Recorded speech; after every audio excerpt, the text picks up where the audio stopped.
It's the KQ Morning Show, 92 KQRS. This is the KQ Morning Show, and I am not Steve Gorman. What? Yeah, well, we shared a big kiss last week right before I left sick for a few days, and I thought, God, I wonder if that's going to come back to haunt him. It was worth the risk. It was worth the risk. It was slow, it was passionate, a little uncomfortable, just like you want them.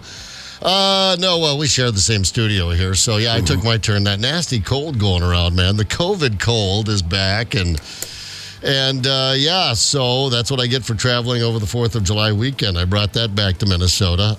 I am patient zero in Minnesota, I think. No, exciting. I'll get you a gold star. Thank you very much. Yeah. Thank you very much, Ryder. Well, anyway, so try and avoid that nasty little bit of business if you can. Steve's dealing with that right now, and we're dealing with everything else. But I tell you what, it was quite a weekend to sit around. I thought, I haven't watched the news in a while. Maybe I'll just sit around and watch the news this weekend and see what those bozos are up to.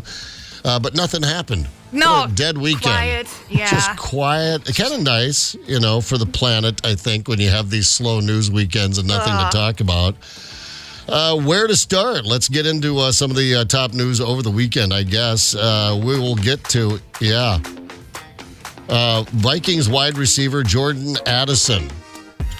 Remember when he was caught for doing 140 miles an hour in his Lamborghini SUV down 94? I want to go take care of his pup. His dog was sick. I'm sure it was. Sick dog is back. This time his dog was drunk, I guess. No. The dog was drunk. I'm talking about Jordan Addison. So you got your kind of get out of jail free card with the public on that one. Yeah. I remember sitting here, we were all talking about, well, you're young, you're rich, you got a Lamborghini.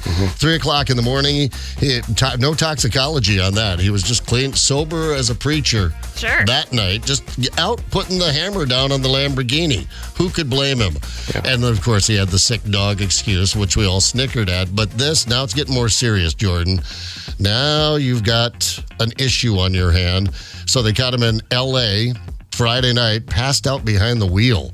Right yeah, that's not good. That's not good. In his Rolls Royce. How many cars this guy got in the garage? Well, probably not as many as I'd have if I was a millionaire NFL football player, but he's going to be sitting on the bench. There's going to be some fallout from this. Yeah. There will be a suspension from the NFL. And, of course, he needs to figure this out, his behavior and avoid these kinds of things, man. Like I said, you already got busted once and you came out and you were contrite and said, hey, I'm going to take responsibility for this, and now you're passing out behind the wheel. So, yeah, he'll be dealing with those issues. More to come on that. The Vikings, of course, not much of a statement on that. And then the other thing I did this weekend, along with watching the news, is I would get up every time there was a thunderstorm and go sit on the porch and watch the thunder. My porch the screened porch faces the west. So I get to watch the thunderstorms roll in. So I was getting up about every, 3 hours. Hard to resist. Yeah, the lightning was like strobe lights. Yeah, it was. Just really cool. Yeah, it was pretty powerful to look at. Speaking of powerful, a lot of people still without power. I heard from a couple of people yesterday without power, and Xcel Energy says that some power outages may not be resolved until tomorrow. Oh, man. Currently, still about 1,300 customers without service. That's, it's one thing when you get a few hours here and there without power, but when it's stretching into days, that's a real inconvenience. Yeah, no AC. No AC, hot tough. And muggy, man. You just got to eat everything in the freezer. Oh, you do? Yes, yeah, that's kids, the rule. Time ice cream for breakfast. Yeah. Got to thaw out all that old meat, that mystery meat. So good luck to those folks. Xcel working hard on that. And another one coming in this morning, boys and girls. I was just checking the radar. That should start hitting the metro sometime after 8 a.m. And it's a thunderstorm. It's got the red and the orange and all that good stuff coming through here, the metro. About 9 o'clock, it should hit Minneapolis. Twins lost to the Giants yesterday, headed into the All-Star break. Here we go, the All-Star break. Twins have been playing well. Couple of errors yesterday. Didn't do them any favors, but they're well above 500. Kind of hanging in there. We're going to make it a very interesting second half of the season. Looking forward to that. And then they say the big stars die in threes, right? Celebrities die in threes. Yes. How about fours? Too many. Yeah, too many. Heard about Richard Simmons. Right. Passed away. Of course, he said back in March. He's been having some health problems, but he said in March, kind of a mystery tweet that he was dying. and that was it. So still unknown causes. I don't think they mentioned anything about that shit. Hi, this is Richard Simmons on KQRS. Yeah, we had him on so many times over the years. It was always a blast to have on. He brought all that energy, and it was just a real, original, genuine kook. Yeah, what a presence. Yeah, what a presence. And, and he's just out there just trying to, hey, I was a chubby dude, and look at what I've done with my life. And if you can lose a few pounds and laugh at yourself along the way, he certainly did. So Richard Simmons, dead at age 76. Shannon Doherty, remember her from 90210 and the subsequent reboots. She had been battling breast cancer for a very long time. Sadly, finally passed away at age 53. Dr. Ruth. Dr. Ruth. Yeah. Made it to 96. I mean, just you gotta love that little 4'5" or something like that. Little dynamo. Little dynamo, talking about sex, making it fun. If Grandma can talk about sex and say that, and penis. She would just say penis all the time. I was like, what? Can we now say penis? We can say penis. Dr. Ruth is saying penis. And she passed away at age 96, a long, well-lived life. And then actress Shelley Duvall passed away at age 75 also over the weekend. All four of those celebrities passing away. And let's see what else happened over the weekend. There was something else. What was it? What was it? Right. So just when you thought our political system, this bizarre presidential election we found ourselves in and all the issues out there in front of this thing couldn't get any more bizarre and weird and shocking, it certainly got a lot more weird, bizarre, and shocking on Saturday evening in Pennsylvania. And, of course, the shooter is dead. We're finding out a little bit more about this 20-year-old Thomas Matthew Crooks from Bethel Park, Pennsylvania. That's over on the Pittsburgh side. I think people are probably pretty up to speed on this. There's really no new information to talk about except that, people are really diving into his background. And, I was watching a few things on the news this morning before I rolled in, and a real loner in school, as you might expect. He was bullied and just didn't deal with it well. And I don't know that they're ever going to get to the bottom of it. It's not a bigger conspiracy. It's a lone madman. The bigger issue is, how did he get on a roof about 150 yards away from the president, a former president, to get some shots in? Secret Service, of course, took him out after, now I hear 8 shots were fired by Thomas Crooks before they took him out. Why is it always 3 names, too? The shooter's always 3 names. Yeah, they give that. Lee Harvey Oswald, Mark David Chapman. I mean, you get all your names in there when you try to take out a president. And that's the last time someone shot at a president or former president was 1981. So there'll be more information about this. The Republican National Convention starts today. Former President Trump will be there to accept the nomination to name his vice president, and there'll be a lot about this. But it's not only changed clearly this election, which was going down a bizarre path with President Biden's debate performance and that fallout on his side of the aisle, but now this seeming to galvanize. I mean, it's, like I said, it's you can't make this stuff. Buckle up. It's going to be a wild ride right on through to November. I have nothing else to add to that. Noted. I don't have anything to add either. Yeah, we're going to stick around. Did you bring your toaster in this morning, Tony? Yeah, it's fired up. There was some problem with the power outage, of course, but we'll find a way. We've got the hamster in the wheel, or our KQ generator working this morning. 7:50, we're going to give you a shot at some tickets this morning. We will play Beat the Toaster. We do have Mike Evans' Hollywood Report. We are down a man, the big guy, Steve Gorman. Us, we're going to have some best of as well along the way. Traffic and weather coming. Hang tight. Connect with us on the KQ Talk and Text line. 651-989-ROCK. That's 651-989-ROCK. 92 KQRS. Hey, this is Steve Gorman, and this is the best of the KQ Morning Show on 92 KQRS. You ever meet someone, and this is, by the way, this is a rhetorical question. You ever meet someone, hear their name, and then immediately forget about it? The answer is yes, everyone I've ever met. Yeah, I'm about to experience that on a boat Friday. I am so bad with names, and I have done all of the things people say to remember someone's name when you first meet them, and it escapes me. I mean, I don't know that I have ADHD or whatever, but I always have like 6 different thoughts going at once. Yeah. But I will claim ADHD if that gets me off the hook for never remembering someone's name. I can remember the entire conversation. I'll remember exactly what we talked about. I'll remember something they mentioned. I'll remember what the person was wearing. I'll remember everything but the person's name. It is, and it's really, this is not just me trying to be, no, it really, I would do anything to change that. I hate when I have to ask, but I did finally at some point, 20 years ago, I finally just got over it and said, I'm sorry, tell me your name. I mean, I will just now ask. Right. Whereas I used to pretend I knew their name and I'd say things like, there he is. Like, hey, you, Junior, big guy, troublemaker. senator. Hey, this guy. You know. It's my old friend, you. I have the thing with my wife, which we had to go over this. This goes back to the 90s. There were always somebody that I had met like the promo guy in Cleveland. And then the next time I'm in Cleveland, I'm like, yeah, we had a great time, but I don't remember this guy's name. And I would say to my wife, I say, if I introduce you, I say, this is my girlfriend or this is my wife, Rosemary. Right. If I don't immediately say their name, that means I don't remember and I'm probably going to cough. Yeah, that's the cue. And I'll be like, I'll say, hey, have you met Rosemary? Sorry.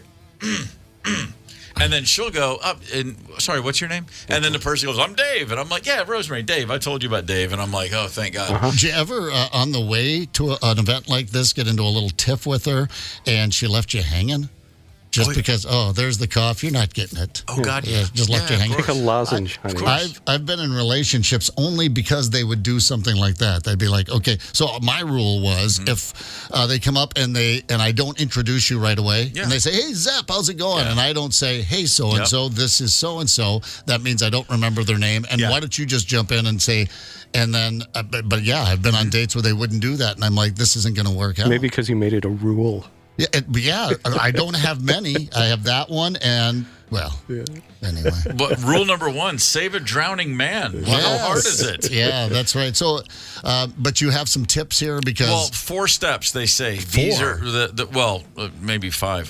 First, this isn't considered one of the steps, but they do recommend. First of all, you really got to focus. You got to hear what they say. So number 1 is repeat the name. When someone says, "Hey, I'm Steve," then you.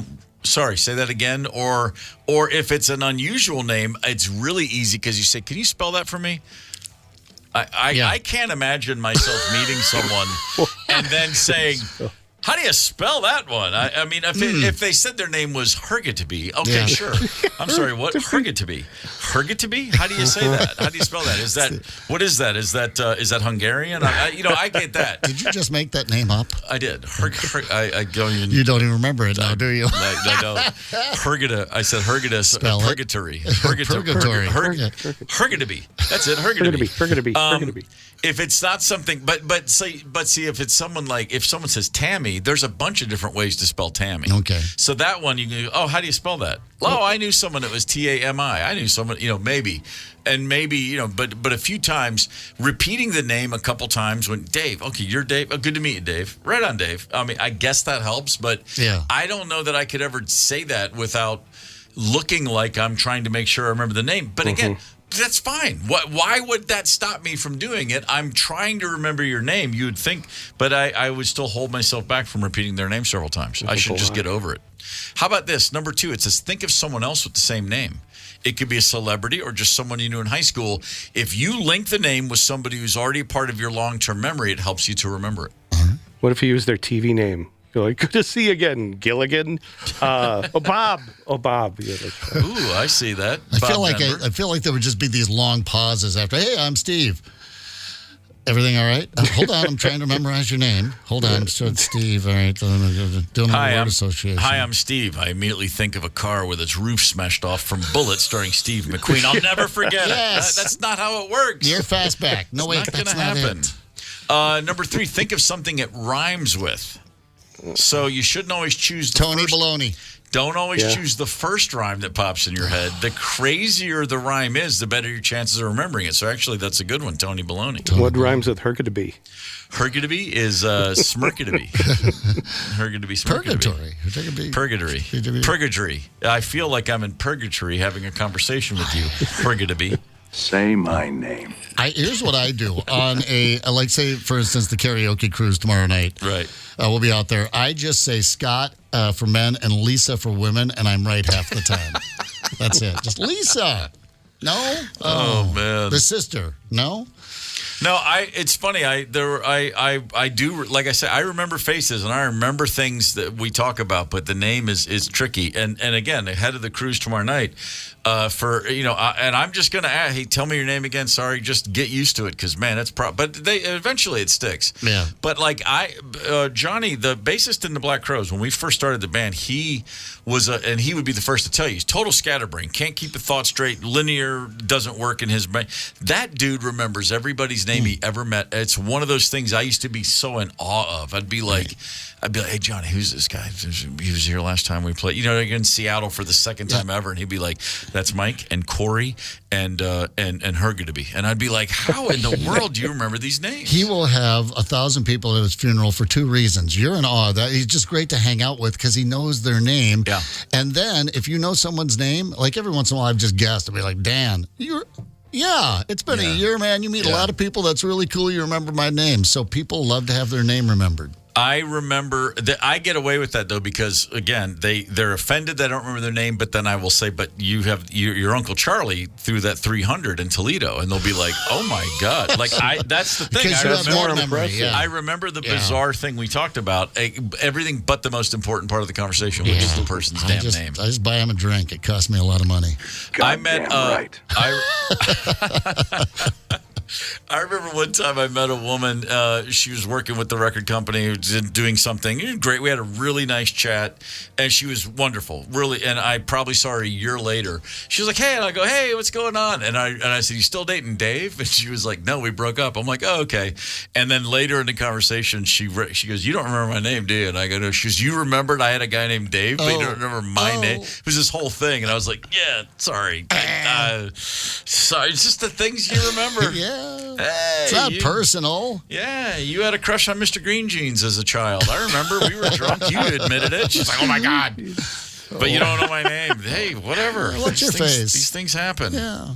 Yeah, well, so anyway, remind yourself. Repeat the name. Think of someone else with the same name. Think of something that rhymes with. Find something unusual about the person is number 4. If his name is Fred and he has big ears, remember him as Big Ear Fred. And it don't says, spit that out, though. This sounds ridiculous. It might even be mean, but it gives you that extra mental trigger so you'll remember the Fred part.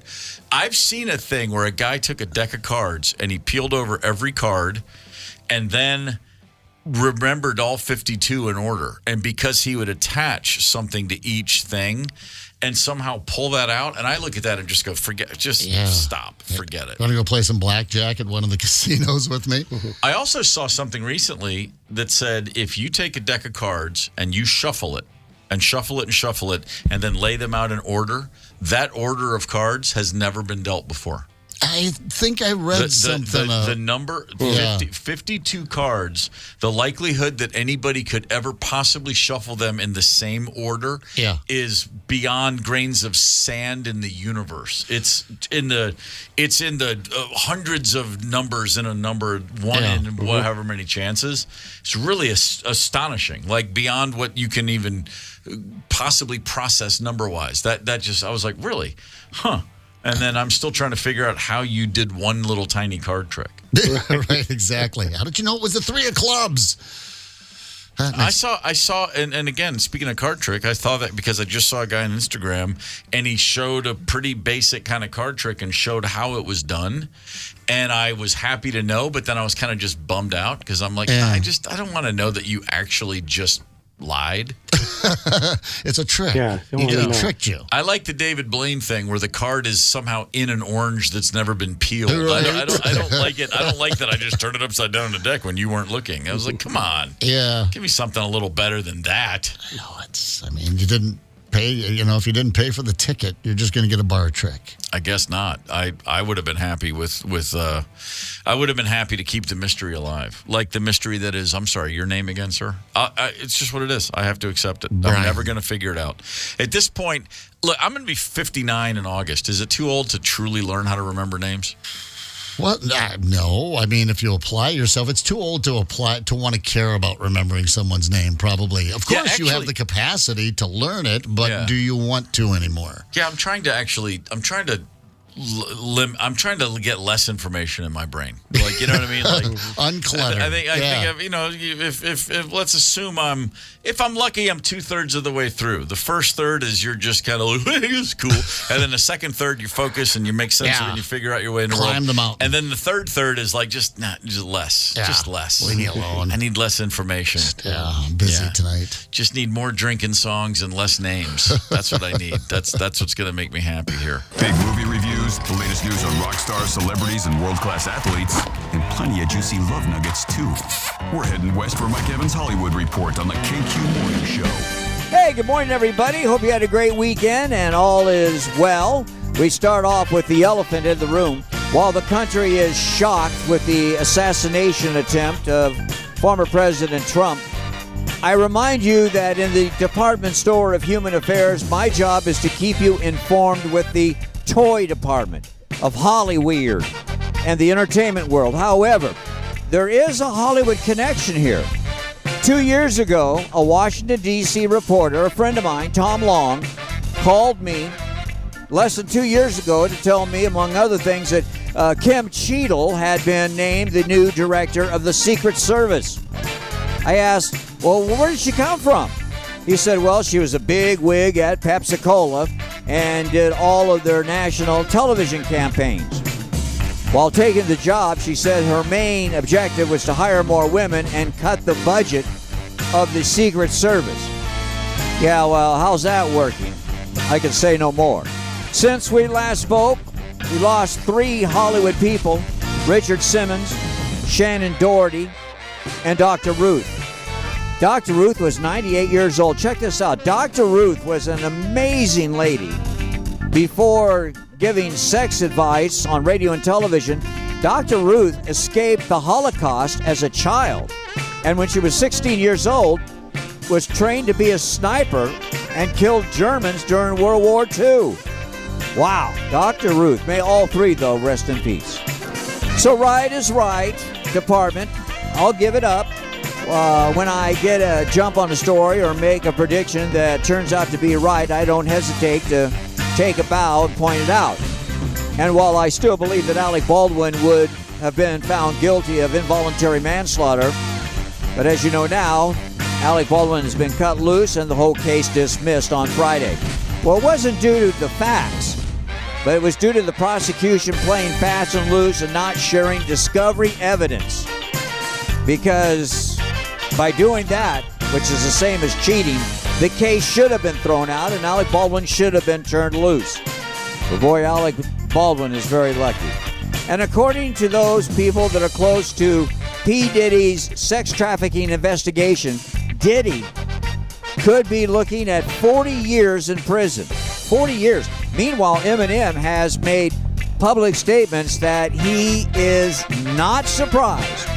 Not surprised. In fact, Eminem even suggesting that maybe P. Diddy might have had something to do with Tupac's murder.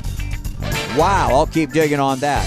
Tomorrow we'll talk about the All-Star Game, also a little bit on the Olympics, and more. Have a great day. Talk to you then. Mike Evans. See ya. The Mike Evans Hollywood Report, weekdays on the KQ Morning Show.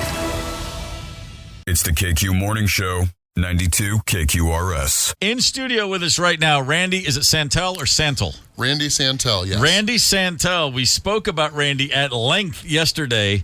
A competitive eater, a man who put down a barbecue challenge for the ages just a few days ago here in the Twin Cities area. I have it right in front of me. You were at Up and Smoke Barbecue in St. Cloud, I should say. Yes. And in 45 minutes, you did a full rack of barbecue ribs, a pound of beef brisket, half-pound pulled pork, half-pound pulled chicken, 3 whole chicken wings, 2 pieces of cornbread, and 2 one-pound sides, and you walked in here under your own strength. Well, let me say that racks come in different sizes, and Okay. that was a big barbecue rack of ribs. It was like a 3.5 to 4 pound rack. I thought you were going to say, but don't worry, it was a tiny rack. No, you went the other direction. No, it was a huge. big one.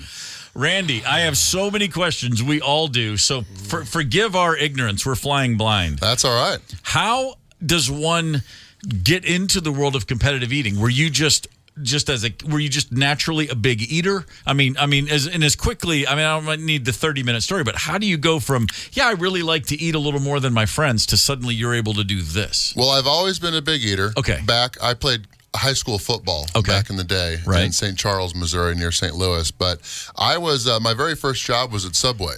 I was a sandwich artist, and I used to eat 3 double meat footlongs every time I worked. Whoa, man! Yeah, so really? I always knew that. And you were how old? It would have been my first job, so like 15. As a high school kid, you're doing 3 double meat footlongs in a shift. Yeah, and my mother and father were very happy that I had a job in the food service. They were. You saved them a fortune. Yes. Yeah, so fast forward to I played college football in Springfield, Missouri at Missouri State University. Right. And I knew I could eat then, too. I've always been able to eat. And then in 2010, did you ever watch the show Spartacus? It was on the Stars Network. I never did. Okay, well, they sponsored a body transformation contest along with Men's Health Magazine. Okay. Where you had 12 weeks to basically do the best transformation you could. I found out about it late and only had 8 weeks, but I still took my before and after photos. And then in 2010, March, I took my final photos, which I ended up winning the contest. Nice. I got a trip out to Auckland, New Zealand. It was my first time out of the country to be on the set of Spartacus, but 1 week after taking the final photos, my buddy had invited me to do a pizza challenge that he lost previously in St. Louis. It was called the Pointersaurus, 28 inches, 11 pounds, 2 meat toppings, and we had 1 hour to finish. We ended up doing it in like 53 minutes, and we won. We got the $50 pizza for free.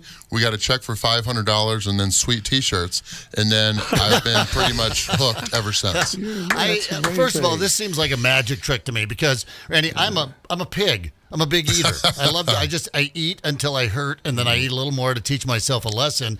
And I don't get the science behind it. I don't get physically how you can get 11 pounds of food into your body as a doctor x-rayed you and went, dude, you've got, like a stomach the size of a gurney sack or something. I don't know. Well, I will say that was a team challenge. So my very first one was an 11-pound pizza for 2 people. Okay. So I ate about 6 pounds. But there are people that can eat that much. And actually, just a couple weeks ago in Milwaukee, I did, we just moved from Milwaukee, Wisconsin down to Nashville, Tennessee. But my final challenge in Milwaukee was I went for 208 ounces of prime rib.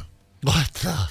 So, which that makes the barbecue challenge seem a little bit small. Do you enjoy the food when you eat it? It was 13 pounds of total, but that includes bone. It took me 1 hour and 54 minutes to do. Oh, my. And I will say that I enjoyed the first 6 to 7 pounds. Now, all right, so you do taste it.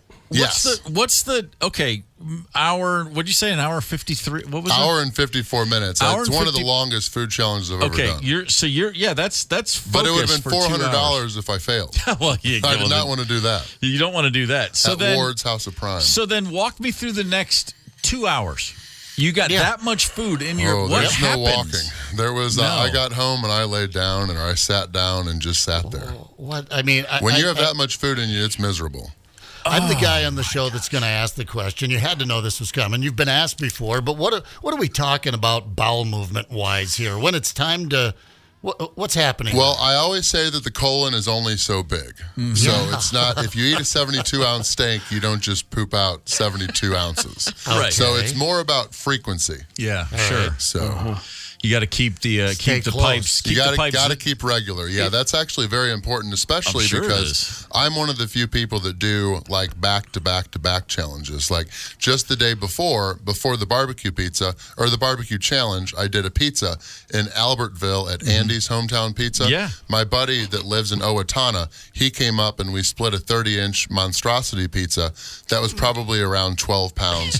We finished that in like 19 minutes. So that was what trained me for the barbecue challenge. So because we were looking. Yesterday we were talking about you, and we're looking at your Facebook page, and I'm like, wait, this is like every day or two he's posting another one of these. So is it? I mean, as I said, I don't know anything about this world. I see the hot dog thing on the 4th of July, the Nathans. I see those guys every year. That's just hot dogs, and I know that what you're doing is out there, but I had no idea that you could do it multiple times in a week. In my mind, I would have thought, probably once a month he gears up and goes for this. Well, it was definitely made popular by Adam Richman in the show Man vs. Food. Okay. I actually didn't really get my start because of that, but I've been around pretty much since that show. And yeah, most people know about the hot dog contest coming up on July 4th, but in order to actually compete with that organization, you've got to sign a contract, which they kind of try to be your manager, which I just focus on food challenges. I've got, as of last night, I did one in Elmwood, Wisconsin. It was win 1,266. So I've got wins in all 50 states and then 40 countries, and I've been doing YouTube, social media for 14 years now. Randy, is there a training regimen? I mean, like if you stop lifting weights for a while, you get muscle atrophy. Does that affect your ability to chow? Well, I will say that just like with weightlifting, there's definitely a genetic component to be able to be eating a lot. Sure. But actually, I've got a hat on that says FC. The logo is for foodchallenges.com. So anybody that actually wants tips and advice on how to win before you begin is our motto: train, strategize, dominate. It's got over 100 articles teaching you how to pretty much do everything and even recover. But yeah, we post 2 videos a week on my YouTube channel, but I'll go on trips where I do like 21 in 3 weeks. And then I'll take a couple weeks off. So really, you just have to be ready for the first food challenge of that trip, because each one you do keeps your stomach open, and you just got to pretty much make sure that you drink a lot of water, do some exercise so that you're empty and ready for the next one, which is typically about 20 to 24 hours later. So so if you do that, you go on a 2-3 week, I'll just call it a bender for lack of a better thought. A binge, yeah. And then you get home. If you have a week or 10 days where you're not going to do any of these, I assume that happens occasionally. Oh yeah. Like you're just at home going about your business. It's like, I got to pay the bills. I got to clean the gutters. You're just having a normal day. How many calories a day are you putting down on a day like that? Well, I'm very big into cycling. So I still need to eat quite a few calories just to power my 2 or 3 hour spin rides or cycling rides. So I still eat a good amount. But when you're doing the food challenges, it's not always about the calories. It's a lot of just, there's not a whole lot of healthy vegetables, as we'll say. There's not too much fiber with it. So when I'm home, it's usually about less fat than I do with the food challenges, more fiber, and having a lot of water and just letting your stomach and your digestive system rest during that time. Have you done a food challenge where you literally don't like the food? Like something you would never eat otherwise? Well, there's not really that many foods I don't like. I've got a very open palate. The only thing I really don't enjoy much is blue cheese. Okay. So anything with blue cheese is not enjoyable. But if there's something I don't like, I make sure to eat it early on while I'm fresh, because you don't want to eat 6 pounds of food and then you have to eat something you don't like. And then we use typically like diet soda. Like diet soda will help overpower the taste of something you don't like. Okay. But Randy, go ahead. Sorry, please. No, go ahead. Oh, I was just going to say, with me, with all the stuff that I do to set up my videos and all that, sometimes the food gets a little bit cooled down before I actually start. Right. So it's not always the restaurant's fault or anything like that. Sometimes it's just me getting my live stream ready or the video stuff ready. The food cools down a little bit, and it's not always the best then. But I always just make do, and my goal with every video is to make sure the food looks good to promote the restaurant. Randy, is there a challenge that's gotten the best of you? And if not, what was your toughest challenge? Oh, there's been challenges that have gotten the best of me. There's actually a challenge in Kansas City that it took me 5 tries to win. Whoa. It was a 6.5-pound barbecue sandwich with just a whole bunch of different meats and then 1.5 pounds of crinkle cut fries. And I found out the hard way that the best way to win 1.5 pounds of crinkle cut fries was very tough to eat when it's dry. So I had to, when I actually won, I ate the fries first. But yeah, I've probably got about, like I said, 1,266 wins, and that doesn't include doubled wins. I don't really count challenges that I've beaten before. Of course not. So there's quite a few of those as well. But yeah, I've probably got about 50 losses. I've got like a 95% win streak. Yeah, that's wild. That's Hall of Fame numbers as far as I can tell. Randy Santel's in the studio with us. Randy Santel, you are on Facebook. You have 2.2 million followers on your Facebook page. And I notice on your bio, registered dietitian nutritionist. So you do know what you're talking about. Yes. You are very well aware of this. And here's the most fascinating part of the whole thing. which you mentioned right before we went on air. You are in a relationship with a competitive eater. I am. Is this your wife or your girlfriend? Professional eater, girlfriend. Girlfriend. We're going on 4 months, or not 4 months. We're going on 4 years in July. Big difference. So yeah, she's 5'2" and really pretty blonde, and people love her videos because when they see me, I'm 6'5", like 300 pounds. Yeah. I'm kind of expected to be able to eat that much. But when they watch Katina Eats Kilos is her name, she's on all the different social media as well. But when they look at a 5'2" pretty girl, everybody says, "Oh my gosh, where does that go?" Katina Eats Kilos. We met doing a food challenge tour. I invited her on a trip to Alaska. And we spent 3,000 miles in the car together, driving all around Alaska, and we've been dating ever since. Here's, I'm looking at one of her videos right now, and it might answer this question. But what about, do you do spicy foods? Like have you done, say, Indian or Thai or something that's just crazy hot and a food challenge? I've done them before, but I've learned the hard way that those are very difficult. Yes, they go in hot and they go out hot. Yeah, and they're just, the whole time they're in your body, it's not good. In like 2012, I did 12 wings covered in Trinidad Moruga scorpion sauce, and it took me like 6 minutes to eat the wings, and it took me about 2.5 hours to be able to walk out of the bathroom. I had like rashes on my face and stuff like that. I've been kind of scarred ever since. I mostly focus on quantity challenges. Right, that makes sense. I mean, you must have, with a couple of million followers, and I'm looking at a bunch of your videos here, Randy Santel, Santel, on your YouTube channel. There's always a crowd around, people gather to watch you. You must have, for want of a better word, like groupies or super fans that sort of follow you, right? There's a lot of people that watch the videos. I always publish my schedule in advance for people to come, and it's always neat. Even like this summer, we're going to Scandinavia for like 5 or 6 weeks. Wow! And there's people there that have been watching for years, and we'll be able to meet them at the events that we do. So it's a lot of fun.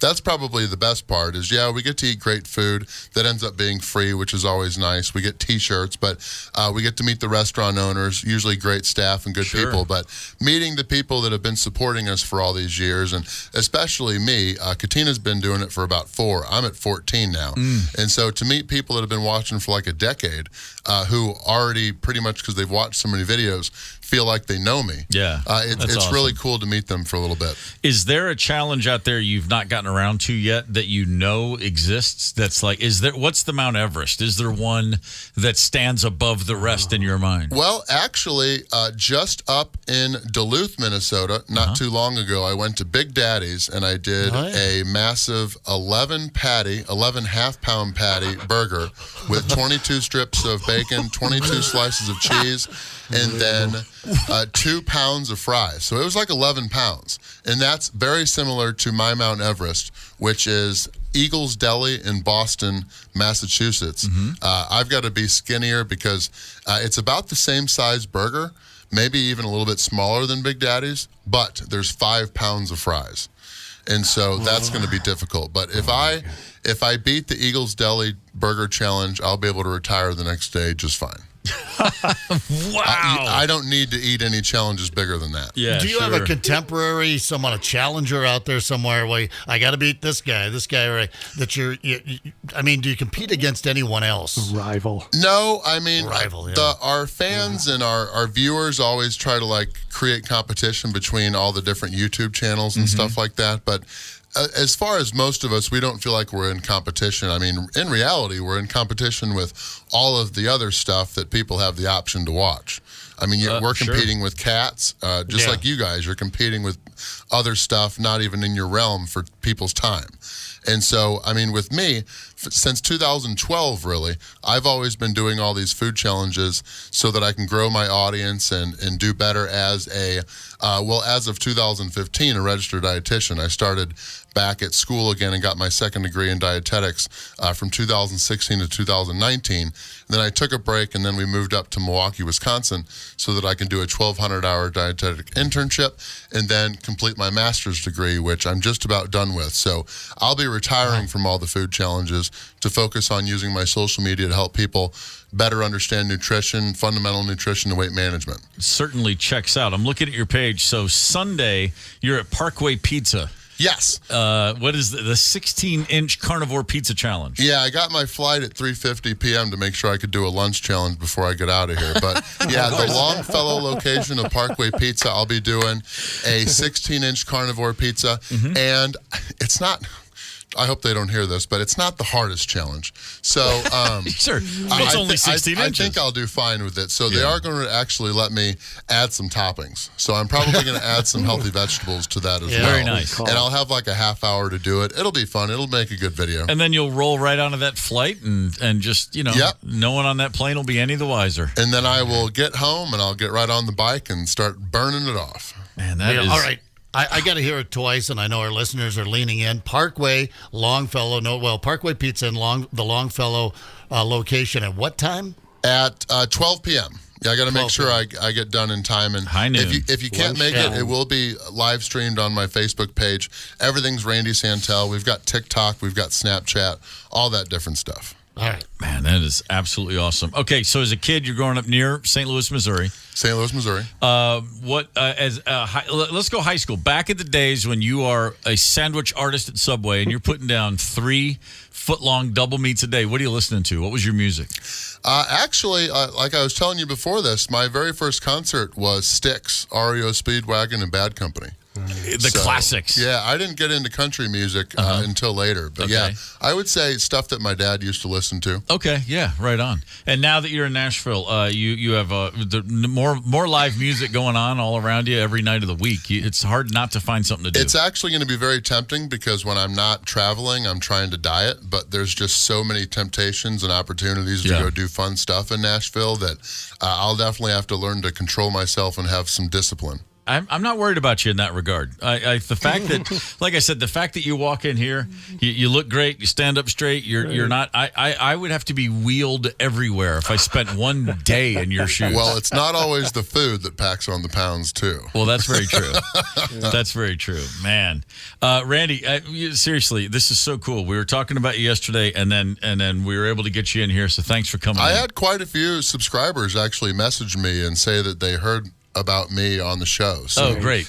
Apparently some of my viewers listen to you guys as well, which is really cool. And this has been a fun conversation. Connect with us on the KQ Talk and Text line. 651-989-ROCK. That's 651-989-ROCK. 92 KQRS. There is a Japanese company that has developed a new artificial intelligence filter. And if you're the kind of person that gets a little hot under the collar on phones, especially when you're dealing with customer service, maybe, this is interesting, then you should probably pay attention. This artificial intelligence filter can detect angry screams or really rude, angry speech, and it will translate it into calm speech in order to reduce the stress experienced by call center operators. Call center operators. That word alone, like that's a good punk band name. Hi, we're the call center operators. It's like nothing more punk than that. These tech companies are they understand we've got call centers. Our operators are just getting crushed every day for 8 hours straight, taking phone calls from angry customers. And so, I mean, because it's you can't help yourself a lot of times when you get a problem with a company and you call in, the person on that phone has got literally nothing to do with what your problem is. However, that's who you're talking to. That's who's going to get the brunt of it. Well, can they come up with an AI filter where they can sound somewhat engaged or like they give a rat's ass for just a second? That would be nice. And that would be nice. Condescending, like, please don't. But, you're right. There's no reason to yell. I think I've raised my voice before and gotten very frustrated, but I don't know that I've ever had a customer call where I acted like this. Get me through to a supervisor now! Record the out of this call and get me to a supervisor now! Do it! Ma'am, there isn't any reason for me to... Ma'am. Get me through to a supervisor, you little There's your personal foul language. I said supervisor now! Wow. Okay, ma'am. All right. Now! Okay. Okay, give me... Don't say another word to me! That could use some seaside I'm gonna put you on hold, man. music right there. Yeah. Well, here with the AI filter, here's what it sounds like. Now, please let me talk to your supervisor now. How about right now? If not, then how about now? If not now, when? Yeah. You're beautiful. Help me, please. They call it the emotion suppression system. Oh, sorry. Yeah, That's my alarm. That's it. Yeah, there it is. That's fantastic. It's like a cougar. Yeah, you're right. You know what? It really does. I might whenever I have to phone in for something, I might play Down by the Seaside, or whatever that's called, by the seaside in the background just to set the mood. I mean, if you're, if someone's 7 hours into a shift and they're like, AT&T, can I help you? I'll be like, hey, yeah, my name's Gorman. And they hear that music playing, they're immediately going to go like, this sounds like a good guy. I don't know. Maybe it's a chance. I like Might work for me. So the song's going to be. I know, I can't figure out where the off button was. I'm enjoying the fact that there are a handful of people listening to this show right now who are in such bad moods that we've been blasting by the seaside for the last 5 minutes. Like, oh my God, I turn on the radio to hear that. Going to get an angry customer call on the request line. That happens. It's the KQ Morning Show, 92 KQRS. Zep, Tony, and Steve Gorman are the KQ Morning Show. 92 KQRS. Might find yourself with a lot of cash, and then you think to yourself, maybe it's time I finally got that Ferrari I always wanted. Yeah. But if you find yourself in that situation and you're worried about, carbon, you're worried about the climate, carbon offset. Yeah. Thank you. Then good news for you is Ferrari now has an electrical vehicle that's coming out. Their electric vehicle will be hitting the market soon. Going to cost you about $535,000 to drive the Ferrari electric vehicle. That sounds about right. That does not shock me, because you use the F word there. Mm-hmm. And then, Ferrari. For the first one, currently the average price of a Ferrari is $376,000. But the electric one, again, $535,000. So you can prove to your neighbors, yes, I have a Ferrari, and yes, I care more about the planet than you do. By the way, Lamborghini also has one that's going to roll off the assembly line in 2028. The entire reason to drive a Ferrari or a Lamborghini is not to have it not be loud. Yeah, no, right, exactly. I don't understand. You want that rumble. Maybe they put it in there as sort of a sound effect or something. Have you ever driven either a Ferrari or a Lamborghini? I have not. I have driven a Lamborghini. Have you? Yeah. Yes. A guy I knew in Nashville years ago, when I was started doing local radio there, he was a roofer and he sponsored the show. He was one of my clients. He and a buddy started a high-end luxury car rental place in that downtown Nashville. You can rent. They had these insane amount of cars, and it's hundreds of dollars per hour. Yeah. But if you want to go to a boom town like Nashville and you want to go to the honky tonks and you want to pull up in a Lamborghini and you're willing to pay $250 an hour or whatever it was, you could do that. Well, I ran into him one day and he was telling me about the business. I'm like, oh, that's awesome. He goes, man, you should totally come in and check it out. And I was like, I don't know. And he goes, I mean, do you have like he goes, how old's your son now? And I was like, oh, he's in 7th grade. Yeah. Oh, this is Lamborghini time for him. And so I said, what do you got? And he told me he had, not only did he have a Lamborghini, it was purple. Oh. and I go, and he goes, come on, man. He goes, I'll just take it for 2 hours. It's yours. And then just, send me some. Hell yeah. Give me a referral on the radio or something. And I was like, oh, done. So on a Saturday afternoon, my son's in 7th grade. We drive downtown, we pull in, we get out, and I said, let's go. And he looked, it was the look on his face, like he was salivating. Yeah. He couldn't believe it. And I was like, now I'm the coolest dad ever. And we got into this Lamborghini, and the guy kind of showed me, a couple things about driving it because it's not like a normal car. It was sitting lower than any go-kart I've ever sat in. Right. I mean, you're almost on your back, right? My ass was 1 inch off the ground. You pull up behind someone and you're looking right at their license plate. Literally. Yeah. And we got in that thing, and I was like, this is so bizarre. And so we get on the highway, and my son's like, go, Dad, punch it. I'm like, hang on, I'm not going to, I'm not going to kill us, and I'm not going to get a ticket driving this car. But, yeah, we'll see what it's got under the hood, doing a little bit.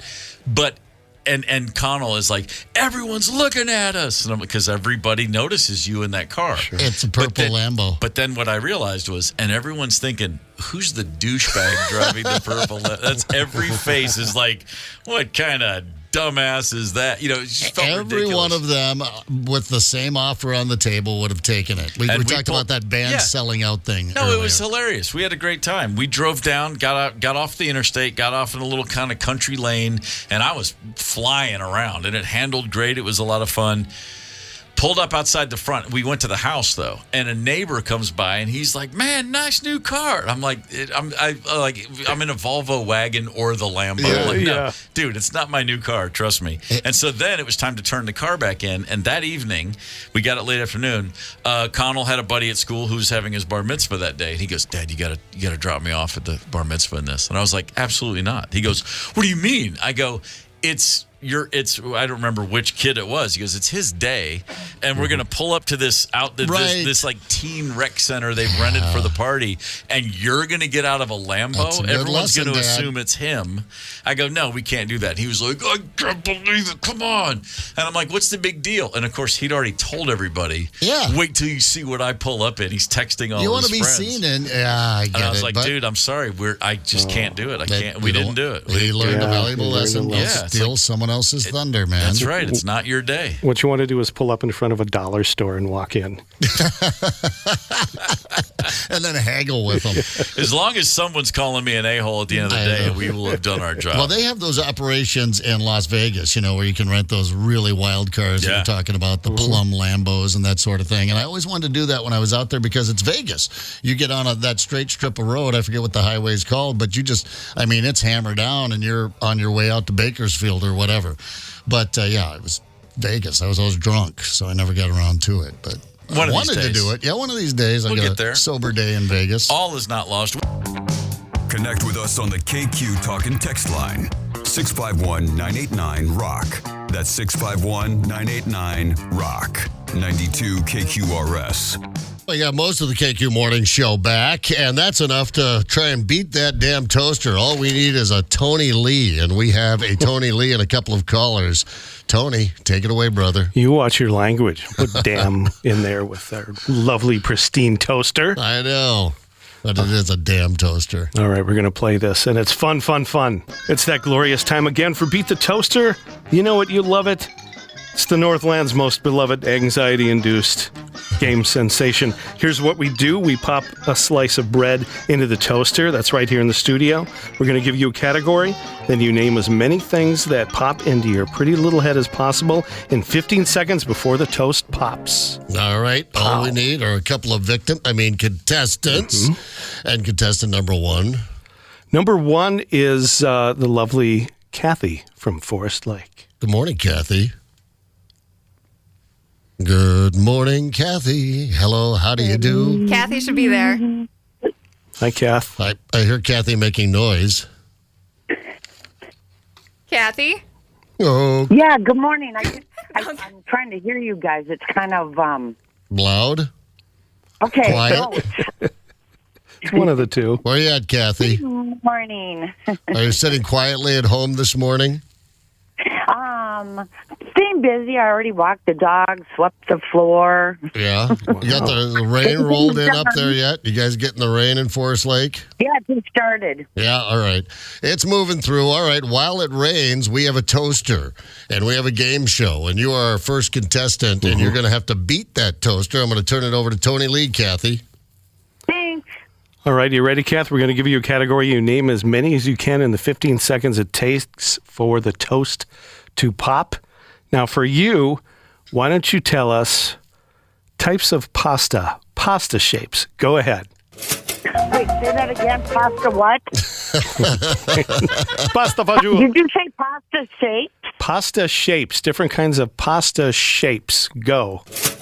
That's Shapes, right? Shapes. Oy vey's mare. Yes, pasta shapes. The shapes that they're cut into. Yeah. Gotcha. which makes them pasta-y. All right, you ready? Gotcha. Pasta shapes, go. We got twirlies, thin spaghetti, thick spaghetti, fettuccine, there you go. The there. toast has popped. She got 4. I got 4. I got All right. 12 and 4 pasta shapes. We've got the thin spaghetti and the thick spaghetti. Yeah, and fettuccine. I would have said thin spaghetti and thick spaghetti. That counts. Yeah, no, there is thin spaghetti. Yeah, there are 2. There's thin spaghetti and there's thicker Yeah, spaghetti noodles. sure. Don't I know? One of them was twisties. And twisties. I like it. All right. Okay. Well, all right, there you go. Well, Kathy, you're on the board with a solid 4. That's pretty good against the toaster. Hang tight. You've got a second round coming, but we have a second contestant. We do. We're going to go to our pal Ben from New Hope. Ben, good morning. Good morning. How's it getting started for you today? Rainy and gloomy, but so far so good. All right. Well, thanks for bringing a smile to the show this morning. It's time to beat that toaster. You know how this works, right? Absolutely. All right. Good luck, Ben. All right, Big Ben, your category, we want you to give us kinds of dinosaurs. Go. Jurassic, Mesozoic, oh boy, Paleo. Geez, I didn't have enough coffee. I got nothing. All right, Ben, types of dinosaurs. Yeah, Remember you were a kid and you played with the dinosaurs and you had the Stegosaurus and the T-Rex and the...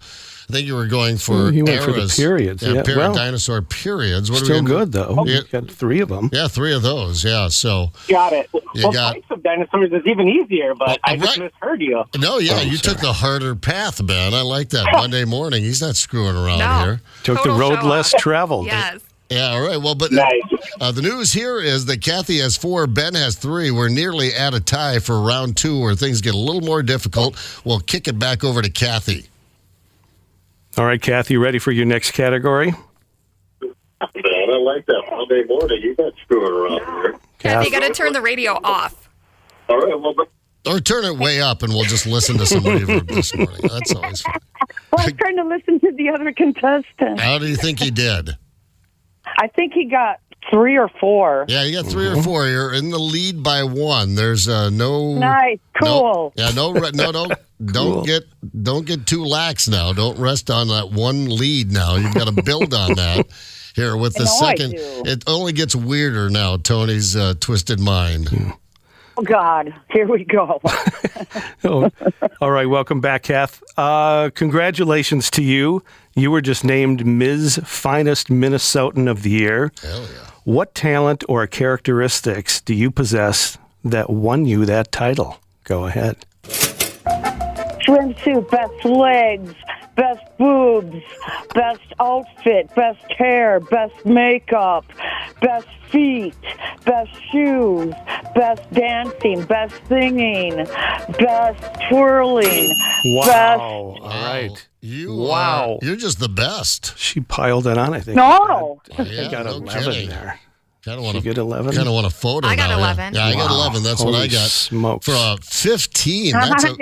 That's a big score there, Miss Finest Minnesota. Yeah. 15. That's going to be a tough one. Ben, you've got your work cut out for you, brother. You've got 3 on the board. You need 12 more to tie.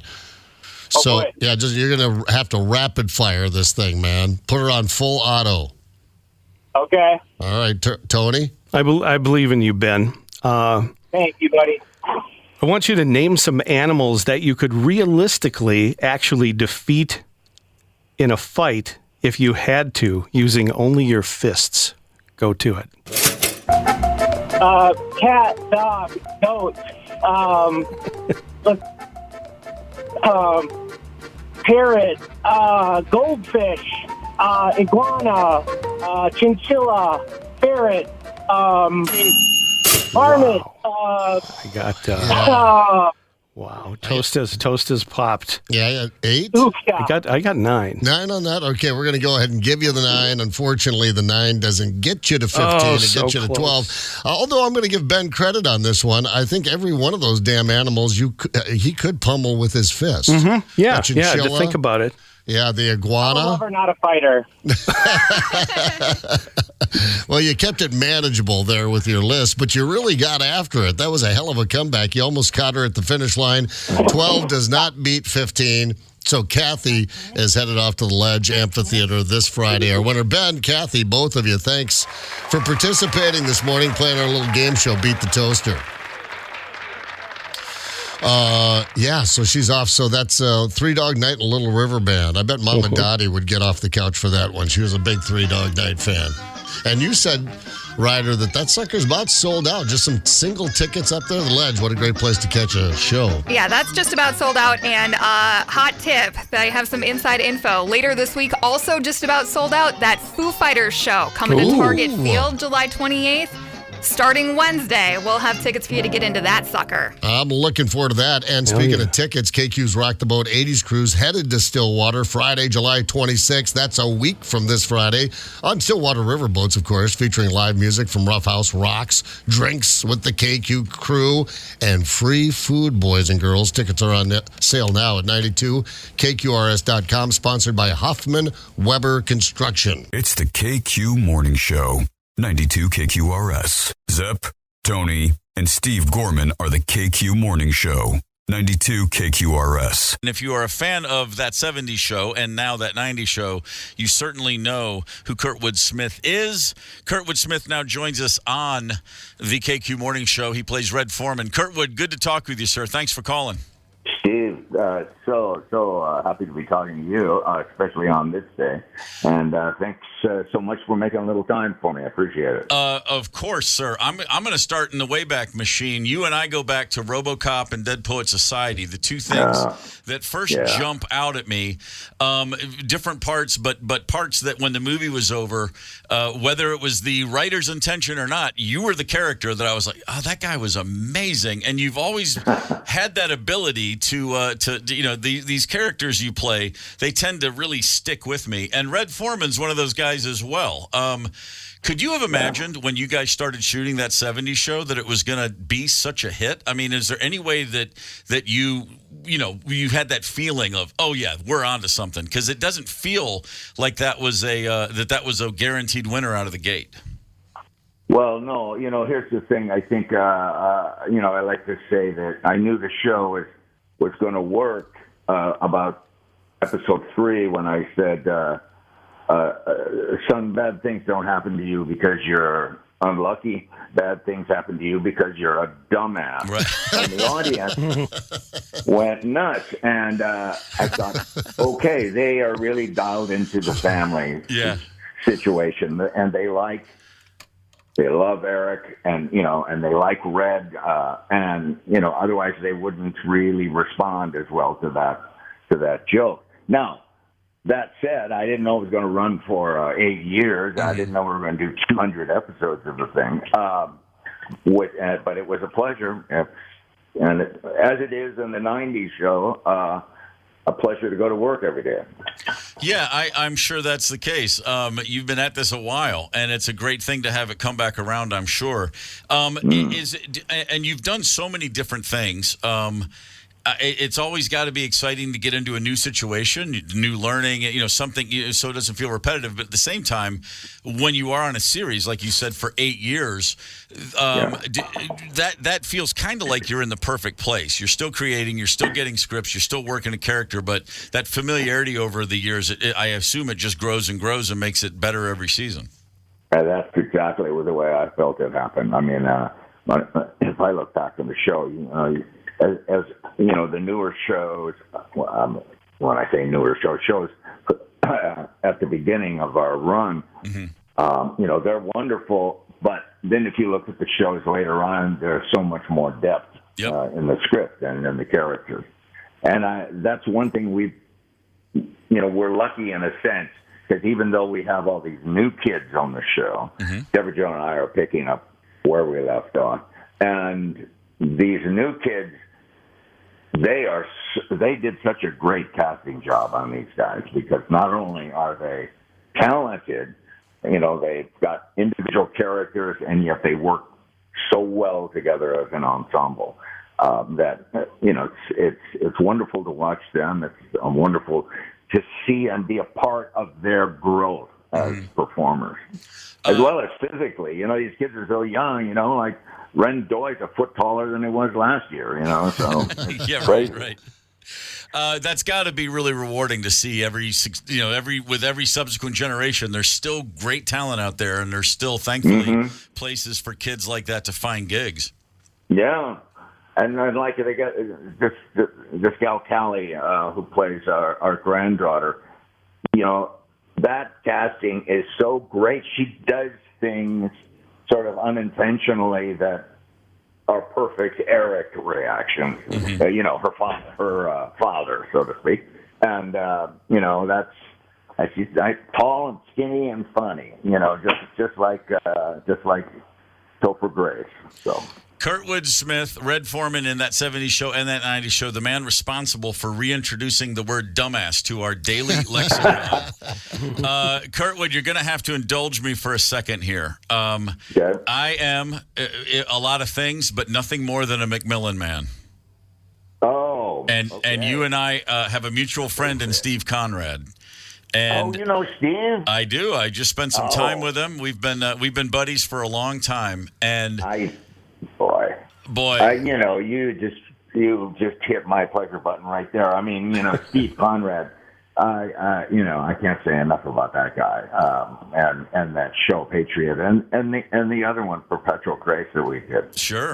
Just absolutely. I'm going to be seeing Terry O'Quinn this next week too, and that's great. Yeah, we work together a lot in that show. I don't see that much of him because he's an East Coast guy, and I'm out here in California, but we'll see him next week. For both those shows, Patriot and Perpetual Grace, you and Terry O'Quinn had some of the greatest scenes.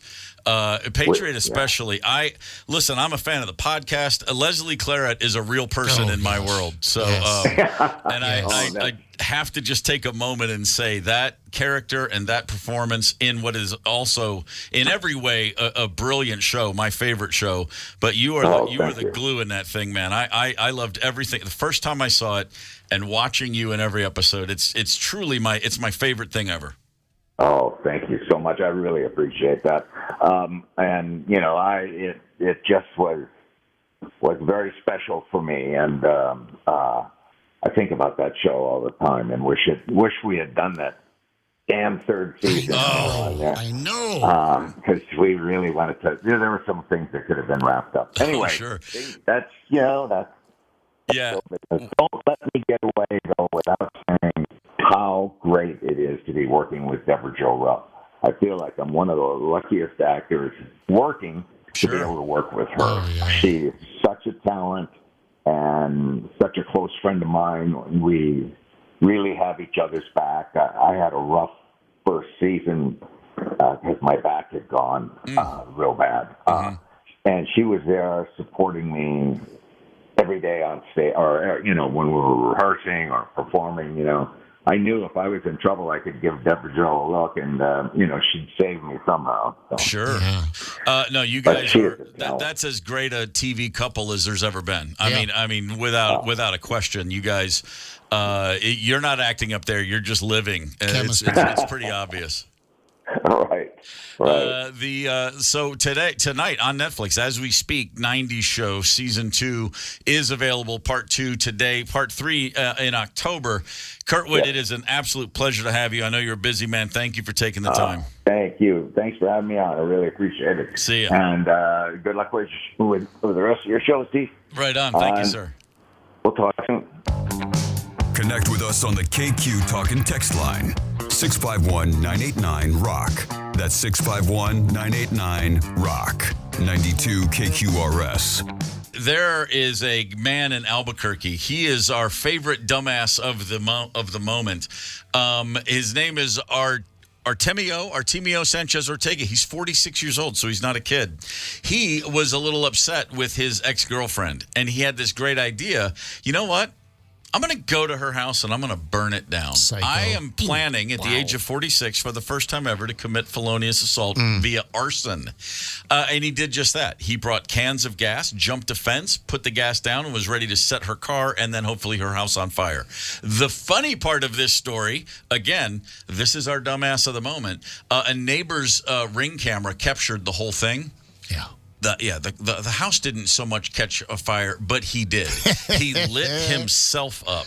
Yeah. Because when you dump a couple gallons of gas sort of haphazardly all around and it gets on your shoes and then you drop a match, guess what happens? Kaboof. Kaboof. Kablooey. I think we do have a little audio from this story, if memory serves. The neighbor. When I first heard the explosions, like the popping tires, I came out, saw the orange light coming through my front window, opened the door, and just saw the tree engulfed. The instant karma of the situation was weirdly satisfying, but to see that he managed to get back to his truck and drive off and, managed to make an escape before anyone really noticed was unfortunate. Wow. Love the neighbor. Love the karma of the whole thing. Yeah. Karma. You look at the photographs, and this guy appears to be engulfed. I know it's a photograph, but, yeah. He survived. He didn't kill himself. He probably wishes he had. Yeah, no, when he got home, I'm sure that didn't feel comfortable, the burns on the feet. No, it's But by the way, it was they also said it was obvious he'd been drinking. The people that showed up to help him out of this situation there. Here's the thing: if you're already 46 years old, you're too late to become a felonious criminal. Just give it. You needed to do that when you were a kid, right? Exactly. When you had the energy, the exuberance, you were a dumbass. Yeah. Now, you aged past it. The house was saved, no fire there, but there were 3 vehicles in the driveway. By the end of it, all of which were destroyed. You heard the neighbor say, "I heard the tires popping." Yeah, I mean, he did a good job of getting the fire started. Right. He just was not in control of said fire. Well, thankfully, he's the only one that burned. Ever had a fire get out of hand? Oh, yeah. I mean, where you're like, oh, wait, hold on. My brother and I burned down the barn. Well, sure did. That's right. I'm sorry. Other than burning down the family barn? We did, and it involved gasoline, and I forget what we were trying to light on fire. Oh, I know what it was. When you pour gasoline on ice and light it up when we were kids, we found out that it just created this amazing kind. What was that album cover? It was like an Ice Cube on fire. I forget. It was an old 70s album. I forget what it was. But anyway, we found out it did that, and it looked kind of cool. It was blue, flame, and kind of a thing, and we did that it was on a slope. So we poured the gasoline on the ice that was on a slope on the farm, lit it on fire, and realized that the gas was running down towards an old shed that we had, filled with all sorts of old motorcycles, car parts, grease, gas, all of these flammable things, and got a little panicky there for a while. The fire did not get to the shed and start the shed on fire, but it was a couple of young boys, my brother Chris and myself, panicking and freaking out there for a while, thinking we're about to burn down another building on the farm. Ooh, we learned our lesson slow. I just typed up Ice Cube on fire, and I just got a bunch of album covers from rapper Ice Cube. Probably not what I had in mind. Yeah. I was thinking 70s. Which are cool. Yeah, all right. Wait, Elton John had something about ice on fire. He had an album called just Ice on Fire. Yeah. The mid 80s were a tough time for old EJ. Oof, boy. Let's see what else I was going to mention. You know what? Speaking of that, just fire getting out of hand. Had a real close call as a kid. This is in the days of flicking matches. You just flick a match at somebody and it would fly across the room and it would still be on fire and hopefully it lands on them and they go, ah, and then it's over. Yeah. And you're flicking matches. And there was a kid in our neighborhood, this is in Severna Park, Maryland, who was flicking matches all the time. He was cool. He's flicking matches. And me and my buddy David Hull were in this guy's garage and he flicked a match at us and we were like, let's get out of here. I don't like this guy flicking matches. It was like a whole thing, flicking matches. And the kid did it again and he hit the lawnmower gas tank, the tip of the nozzle. God. And the whole garage and the house went. I mean, he literally started a house fire. The garage was completely totaled before it was all said and done, and it got into the house. And this kid, it's funny. I can see his face, but I can't think of his name. not life-threatening, but he got burned and was taken to the hospital. It was a whole big scene. Jeez, dude. And then, boy, did everybody talk about that's why you don't flick matches. It was like a lesson learned from Arrested Development. Every once in a while, that's Mom is right. why you don't flick the matches. Yep. Yeah, that's true. Every now and again, it's like that day that Christmas time. I got that BB gun and I finally shot my eye out. Oh wait, that wasn't me. I'm sorry, that was somebody else. Yeah, but somebody got their eye shot out, and there was that moment. God dang it, Mom was right. Okay, this just in on the text line. Styx, Equinox, Ice on Fire. Okay. Is that the album you were talking about? It had to be, because I was trying to come up with the 70s band. I was like, it wasn't a huge album, but I bet it was that one. Well, yeah, that makes sense. And it certainly sounds like a Styx album title, Styx, Equinox on Fire. Yeah, that's it. Looking at it. There you go. Thank you for that. Several people texted that one in. Oh, yeah. There it is. Boom. Got that one. Boy, they're still coming in. When I was in school down the hill from our house, got home, found my dad burned all the open fields around our house, all black grass. Very surreal. That's at least it was by intentionally anyway, I imagine is what you're saying. Yeah, there was one. We had a neighbor that was doing a little field burning, and that got out of hand and burned all the way into our field, burned up one of our balers, baler. Oh. Yeah, I mean, no one was out there. One of those deals, you just leave the tractor, and I think we had just unhooked the baler, left it sit in the field, and that got all burned up. Grass fire out there. Yeah, controlled burn is more often than not. That's a got to control it. What do they say that is? That's it's like a jumbo shrimp. What do you call that? An oxymoron. Thank you. It's an oxy dumbass. Oxy dumbass. Control that. Lorelei was on that Styx album. Okay, I'm over it. All right, we're over it now. Yeah, fair enough. It's hard to imagine topping the whole Zepp barn going down, but I'm sure people have given it a shot, and I believe on the KQ Talking text line, Jack is waiting to share a story. Jack, are you with us? Yes, I am. How are you doing? We're great, brother. What have you got for us? Hey, I went to high school in Afton, Wyoming. We were on the western side in Star Valley. A buddy of mine's dad had just built the new barn. It just stocked up with hay, all ready to go for the season. Comes out in the morning, dumps some gas in the barrel, throws a match in there, and a cat comes flying out of there on fire. Ran into the barn, all over the place in the barn, and burned it to the ground. Oh, my Lord. Cat on fire. Luckily, he had more insurance on it than what he had into it, so it came out pretty good, but kind of sucked for that summer. The cat was like a Molotov cocktail. Yeah. I mean, just right. You could have run in 3 other directions, but you ran into the barn. Yeah, a Molotov cat tail.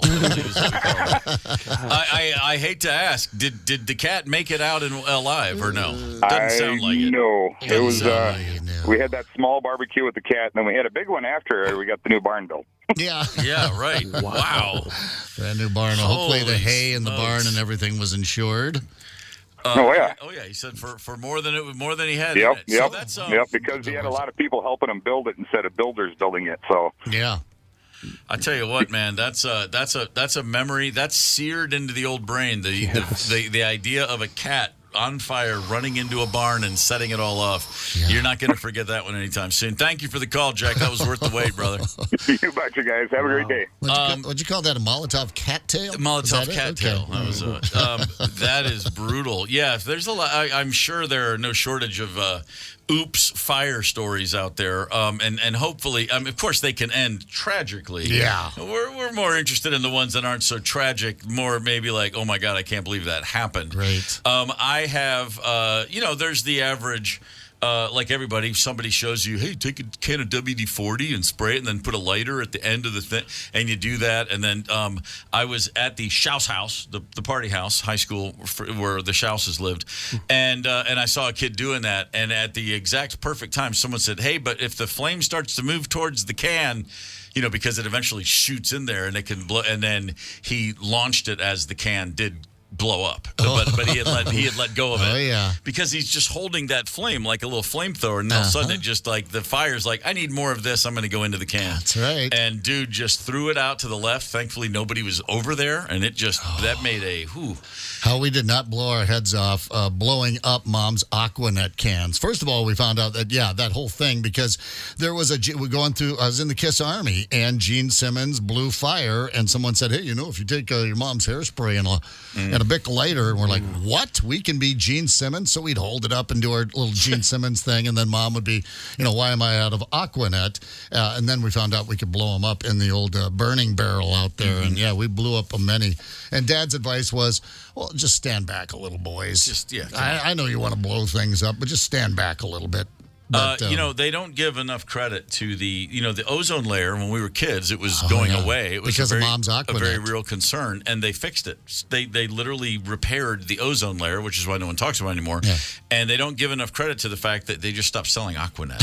Big part of the fixing the ozone layer. Mom went with a perm, and then from there it was the all-natural, Jane look we used to call it, just the straight brown hair. But right there in the early 70s, it was all straight. It was held straight up in the air.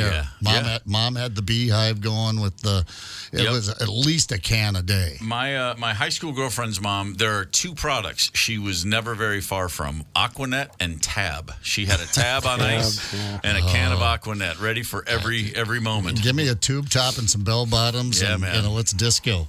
She was getting a lot of work done out of that. I was at a giant campfire. We were on tour once on a night off. We were actually up in Winnipeg at a national park, a state park, but it was called a national park. A few days off in the middle of a tour. Oh, this is kind of interesting. We were opening for Robert Plant, and it was on the 10th anniversary of Bonham's death. He took a couple days off, which we didn't recognize at the time because back then you didn't have Google to Google things like when did John Bonham die. But it was like, as it turned out, he took a couple days right before that.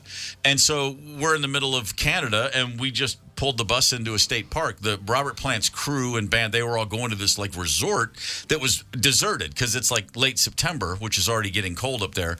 And we're like, we'll take a couple days off in the woods. Amazing place. Gorgeous. Played golf. They had horseback riding. They had fishing. They had everything. But at night, the first night, we have a giant bonfire. The plant guys, our guys, we all bring the buses out into the woods. We got this bonfire going. And at a certain point in the evening, when most of the beer was gone, it was like, what do we got on the buses that'll blow up? And all of a sudden it's it starts with one can of beans, and then there's the gallon can of something. It's just and it's a big ass fire. And so we were just and then all of a sudden there's hey, and then someone brings out the aerosol can and just throws it into the middle of the fire, so you don't know what direction it's coming out. And we're all standing there it's like Russian roulette. It was. Everyone's, and it's 30 guys, but we're all someone might die now when this Aquanet can comes blasting out of this campfire.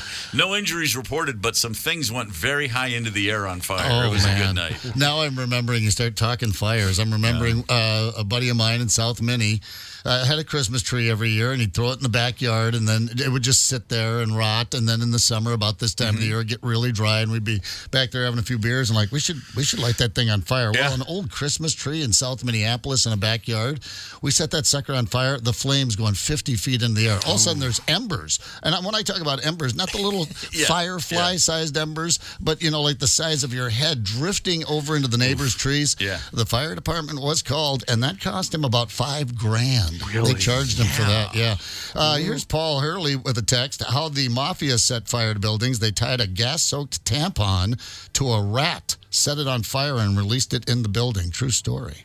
Well, okay. Yeah. That old trick. It's creative. You're sending a message to all the rats out there. Right. There you are. Both literal and figurative rats. Don't cross the Gambinos. Yikes. Get the KQ Morning Show podcast wherever you listen. 92 KQRS.